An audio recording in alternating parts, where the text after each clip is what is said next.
믿음을 보이지 않은 제목으로 은혜를 나누고자 합니다. 금년 한 해 새해가 밝았습니다.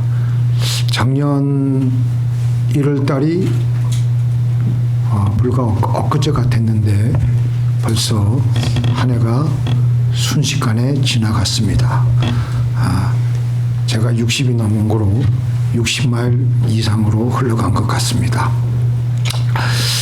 금년 한 해에 우리에게 주어진 하나님께서 인생 여정길을 잘 걷기 위해서 믿음으로 힘차게 발을 잘 내디디며 나가십시다.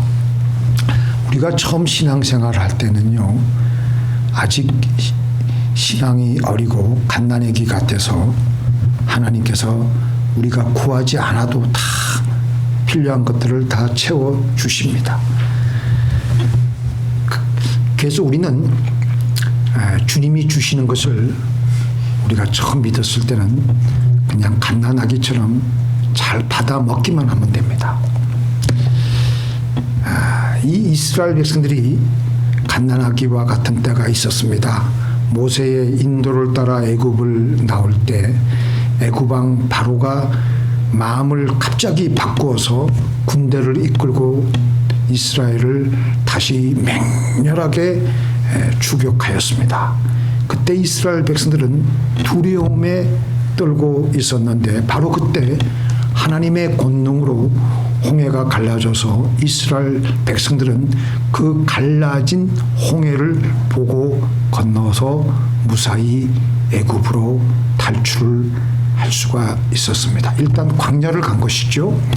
이때 하나님의 능력으로 홍해가 먼저 갈라지게 되는데 갈라져도 보통 갈라진 것이 아니라 갈라진 강바닥에 하나님께서 또 입김을 불어 넣으셨는지는 모르겠지만 그 강바닥이 완전히 말라가지고 누구든지 편하게 강을 건널 수 있도록 홍해수를 그렇게 하여서 그 갈라진 그리고 그 마른 바닥을 보고 이스라엘 백성들이 그 홍해를 건너게 되었던 것입니다. 모세가 바다 위로 손을 내밀어 여호와께서 큰 동풍이 밤새도록 바닷물을 물러가게 하시니 물이 갈라져 바다가 마른 땅이 된지라. 이스라엘 자손이 바다 가운데를 육지로 걸어가고 물은 그들의 좌우에 벽이 되니. 너무나도 기가 막힌 기적이에요. 그런데 이거 이스라엘 백성들이 애쓰고 힘을 쓴 거 하나도 없습니다. 기도한 것도 없습니다. 하나님께서 정권적으로 홍해수를 갈라지게 하셨던 것입니다. 물이 갈라져 바다가 마른 땅이 됐어요.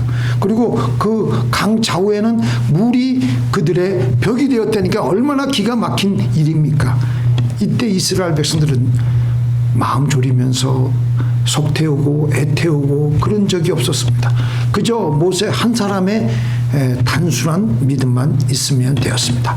나머지 이스라엘 백성들은 아직 갓난아기와 같기 때문에 그들은 하나님이 해놓은 것을 그저 다 받아 누렸습니다. 우리가 예수 믿을 때 그때는요 별로 기도 안 해도 하나님이 그냥 내가 원하는 것이 있으면 그냥 필요한 것이 있으면 구하기도 전에 다 이루어 주십니다. 그런데 그 다음에가 이제 문제예요. 우리가 구원받고 나서 신앙이 자라고 시간이 흘러서 믿음이 자라게 되는데 그때는 우리의 믿음을 사용해야 됩니다. 현실에서 불가능의 장벽이 우리를 기다리고 있을 때 우리는 그때는 하나님이 여전히 우리가 구하기도 전에 해 주시지는 아니하십니다. 그때는 우리의 믿음을 적극적으로 사용해 나가면서 우리의 불가능한 환경을 변화시켜 나가야 하는 것입니다. 어느 날 베드로가 밤새도록 애를 썼는데 물고기를 한 마리도 잡지 못했어요. 새벽녘에 주님이 베드로에게 나타나셔서 깊은 데로 가서 그물을 내려 물고기를 잡으라고 하셨습니다. 이때 베드로가 말씀을 들었을 때는 물고기를 많이 잡을 것 같은 그런 환경적인 조짐이 전혀 없었습니다. 더군다나 깊은 데로 가서 그물을 내리라는 것은 말이 안 되는 얘기입니다. 그런데도 베드로가 조금 믿음이 자라서 그랬는지는 몰라도 선생님, 우리들이 밤이 새도록 수고하여 물고기를 한 마리도 잡지 못했지만 말씀에 의지해서 내가 깊은 데로 가서 그물을 내리겠습니다. 그런데 그 베드로가 그 말씀대로 했더니 엄청나게 많은 물고기를 잡게 되고 놀라서 주님 앞에 엎드리게 됩니다. 환경적인 아무런 현상이 없었고 눈에는 보이는 것이 없고 손에는 잡히는 것이 없고 귀에는 들리는 것이 없다고 하더라도 주님 말씀만 그대로만 딱 믿고 행한 것입니다. 믿음을 보인 것입니다. 그러니까 놀랍게도 많은 물고기들을 잡게 되었던 것입니다. 오늘 본문 여호수아 13절에 보니까 13절에 보니까 온 땅에 주 여호와의 궤를 맨 제사장들의 발바닥에 요단물을 밟고 멈추면 요단물 곧 물 위에서부터 흘러내리던 물이 끊어지고 한 곳에 쌓여서리라. 15절 16절 요단이 곡식 거두는 시기에는 항상 언덕에 넘치더라. 궤를 맨 자들이 요단에 이르며 궤를 맨 제사장들의 발이 물가에 잠기자 곧 위에서부터 흘러내리던 물이 그쳐서 사르단에 가까운 매우 멀리 있는 아담 성읍 변두리에 일어나 한 곳에 쌓이고. 홍해 바다는 이스라엘 백성들이 건널 때 마른 땅이 있는 것을 보고 그것을 걸어서 건넜는데 요단 강물을 건널 때는 이게 상황이 완전히 바뀐 거예요. 물은 갈리지 않았고 물은 여전히 많이 넘쳐서 흐르고 있었습니다. 그렇게 물이 넘쳐서 흐르는데 하나님은 말씀을 하시면서 걸어가라고 하시니까 환경적으로는 변화가 없는데 지금 이스라엘 백성들은 속이 타고 애가 타는 거예요. 그런데 말씀만 의지해서 죽으면 죽으리라. 그런 심정으로 가는 겁니다. 도저히 눈으로는 요단강을 건널 수가 없었는데 그러나 말씀에 순종하여 제사장들이 물을 밟게 되자 물이 더 이상 흐르지 않고 끊어지며 멈추게 되었습니다. 그러니까 홍해수를 건널 때와 요단강을 건널 때는 천지 차이입니다. 홍해수를 건널 때는 믿음을 별로 사용하지 않아도 하나님께서는 건너게 하셨습니다. 그러나 광야에서 40년간 믿음이 자라게 되어가면서 이제는 너희들이 믿음을 사용해야 된다. 눈에는 보이는 것이 없고 손에는 잡히는 것이 없고 귀에는 들리는 것이 없어도 하나님의 말씀을 들으며 믿음으로 나가라는 겁니다. 어린아이들이 세상 경험이 아직 없고 교육을 받지 못했기 때문에 어떤 때는 말을 해도 말을 믿지를 못할 때가 있습니다. 실물을 보아야지만 좋아라 하고 고개를 끄덕끄덕하며 행동합니다. 아무리 말을 해도 그것을 설명해주고 해도 고집을 피우고 우기고 때를 쓰며 행하지를 않습니다. 그런데 어른이 되어가면서 어떻습니까? 비록 실물을 보지 못해도 상대방의 말만 듣고 그 약속을 믿고 행동하게 됩니다. 우리가 신앙이 자랄 때는 하나님의 말씀을 들어도 아직 신앙이 자라지 않았기 때문에 현상을 반드시 보아야지만 행동하게 됩니다. 그런데 점점 신앙이 자라감에 따라 하나님의 말씀대로 믿고 말씀대로 살아가게 됩니다. 다시 8절 13절 제가 읽어드릴게요. 너는 언약궤를 맨 제사장들에게 명하여 이르기를 너희가 요단 물가에 이르거든 요단에 들어서게 하여라. 13절에 이들의 발바닥이 요단물을 밟고 멈추면 요단물 꽃 위에서부터 흘러내리던 물이 끊어지고 쌓여서리라. 이 요단강은 폭이 한 30m가 되고요. 그러니까 그 깊이는 한 3m가 되는데 우리 장정들은 웬만하면 수영해서 건널 수 있는 강이었습니다. 그러나 이스라엘 백성들 온 전체 이스라엘 백성들 200만에서 한 300만 명 되는 그 남녀노소를 다 데리고 가려면 도저히 건널 수가 없었습니다. 거기다가 가축까지 있었기 때문에 도저히 그 요단강을 건널 수가 없었습니다. 그런데 그들은 이제는 하나님의 말씀을 앞세우며 법궤를 맨 자들이 먼저 앞장을 서고 떨리는 가슴이지만 용기를 내어서 말씀에 의지해서 믿음으로 나아가기 시작합니다. 겁이 많이 났지만 제사장들의 물이 발목에 잠기면서 흘러내려오던 물이 끊어지게 되고 물은 쌓이기를 시작하면서 그들은 요단강을 가로질러서 건너가게 되었습니다. 우리가 야고보서 2장 18절에 보면 이런 말씀이 있습니다. 혹이 가로되 잘 보세요. 너는 믿음이 있고 나는 행함이 있으니 행함이 없는 내 믿음을 내게 보이라. 나는 행함으로 내 믿음을 내게 보이리라. 내가 하나님은 한 분이신 줄 믿느냐. 잘하는도다 귀신들도 믿고 떠나니라. 저는 이 말씀을 읽으면서 귀신들도 믿음이 있습니다. 어떤 믿음이냐. 귀신들도 하나님이 유일한 하나님이신 것을 알고 있었습니다.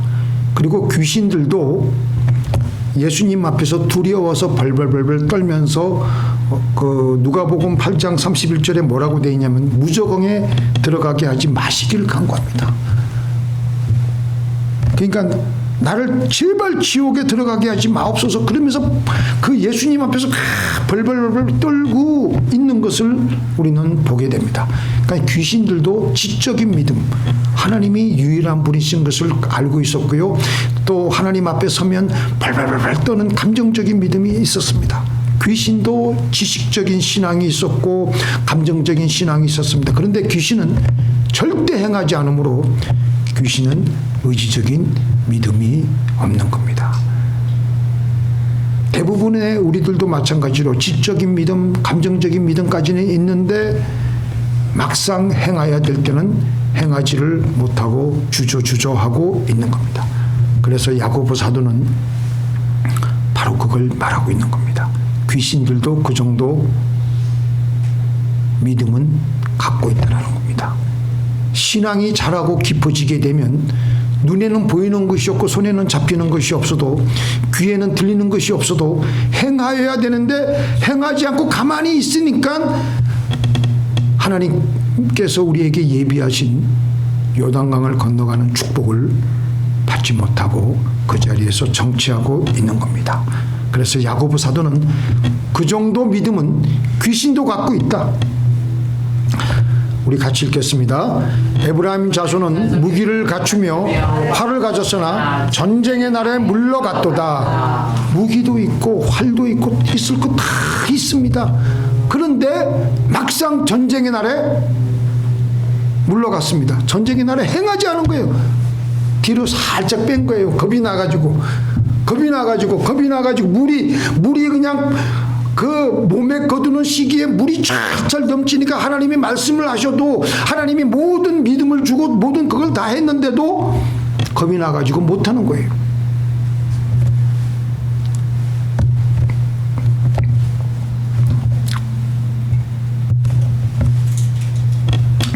남북으로 이스라엘 나라가 갈려져 있었을 때 북쪽 이스라엘이 하나님께 범죄했습니다. 야훼 하나님을 버리고 바알 신을 섬겼습니다. 그런데 아합 왕 시대에 하나님께서 진노하셔서 3년 6개월 동안 비를 내리지 않았습니다. 1년을 안 내려도 그 나라가 망할 수밖에 없고 수많은 사람들이 굶어 죽는데 3년 6개월 동안 되니까 사람들이 지금 북한처럼 그냥 처처에 그러니까 굶어 죽을 때 오늘 잠깐 그 제가 얘기를 들어보니까 굶어 죽는 순서가 있다고 합니다. 제일 먼저 누가 먼저 굶어 죽냐면 어머니가 굶어 죽는데요. 애들 먹이라고. 그 어머니가 죽고 난 다음에 누가 죽느냐? 그 다음에 아버지가 죽는데요.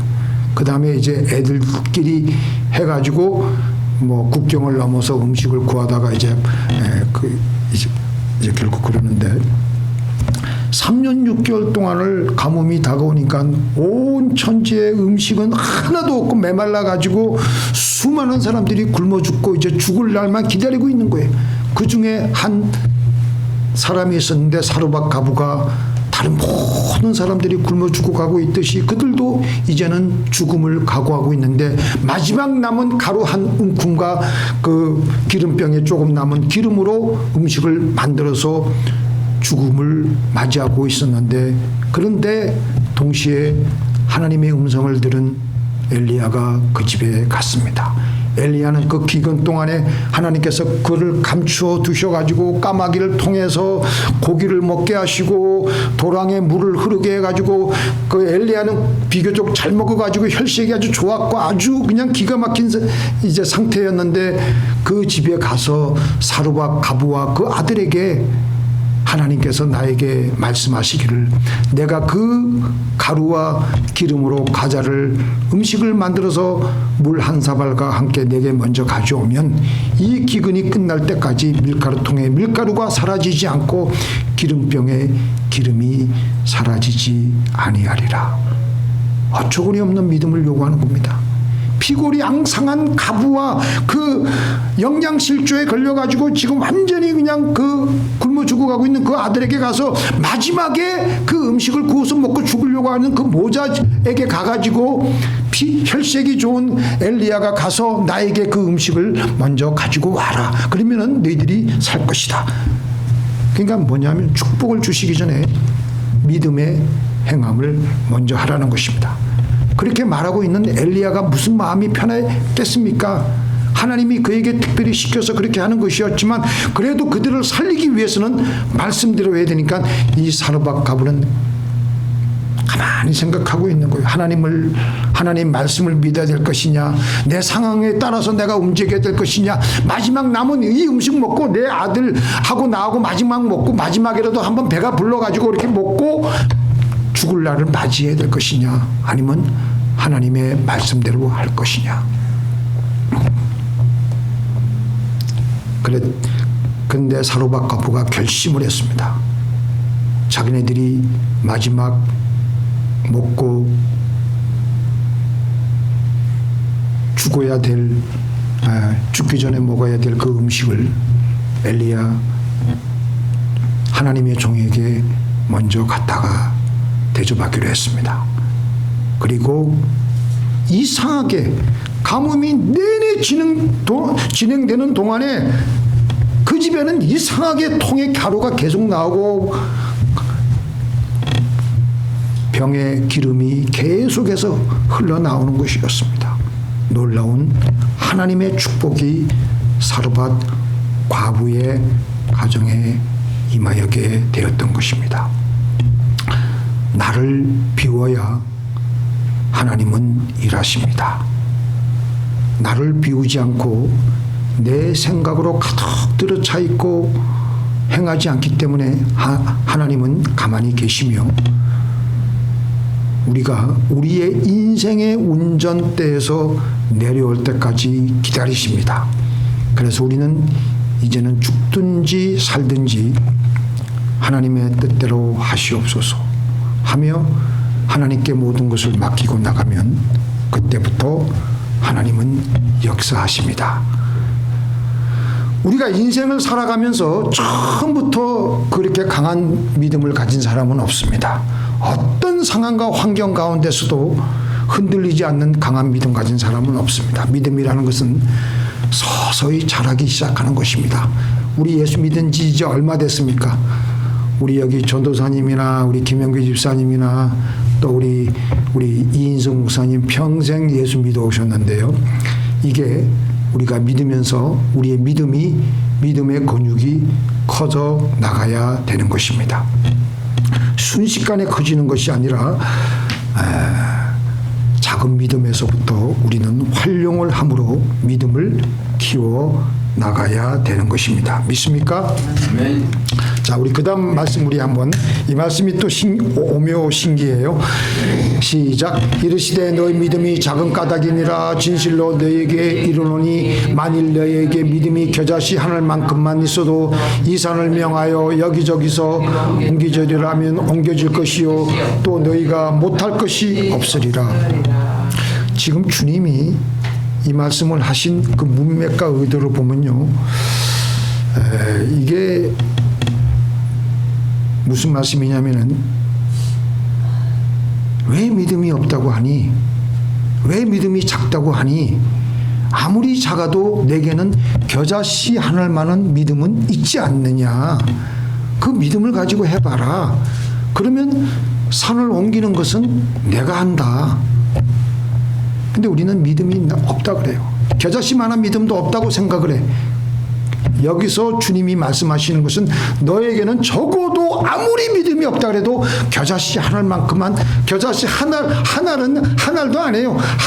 아주 그냥 그냥 이렇게 바람 불면 그냥 없어지는 그런 믿음은 너에게 있지 않느냐. 그런 믿음을 너희가 사용을 해봐라. 믿음이 크냐 작냐 그렇게 하지 말고 그거를 너희가 올려놔봐라. 그러면 나머지 일은 내가 한다는 것입니다.